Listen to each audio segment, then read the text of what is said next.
It's Travis here. I'd love to be your weight loss guide. We've got another devotion for you today. As you read, there was some really good insights about or that's related to weight loss and wellness. We read about Lazarus today, one of my favorite Bible stories. Lazarus wasn't just raised from the dead, he was called back to purpose. Jesus didn't whisper. The Bible, interestingly enough, says that it's a small, still voice that we should listen to. But in this case, Jesus didn't whisper. He shouted, Lazarus, come forth. A lot of people will struggle with weight loss and wellness and wonder why they're not motivated. Sometimes it's just as simple. You haven't heard Jesus shout yet.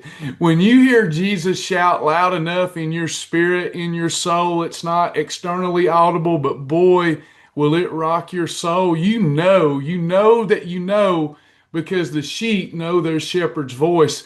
And here Jesus calls forth Lazarus. He's in his grave clothes, right? He comes out in his grave clothes. To me, this is symbolic of we've got to be off with the old and put on the new. We're going to rise up in the current situation we're in, but with an eye vision and an eye faith, we know this old package is coming off. I'm coming out of the grave. The old package is coming off. Sometimes the very thing that's holding us back is exhaustion, shame, defeat, perceived failure. Look, this isn't a dead end. It may look like it to the world. It may look like you've relapsed over and over and everybody's given up on you, but no, you are just getting started.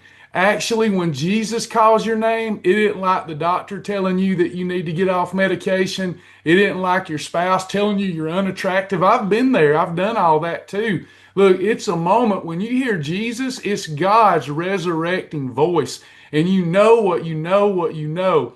When we cry out like the psalmist, Lord, deliver me, he hears. When we're like the woman with the issue of blood, I got to just get to the hem of his garment. Then all of a sudden, when we walk upright, leaving behind excuses and compromises and self-negotiation, we find the highway of holiness. Proverbs talks about it.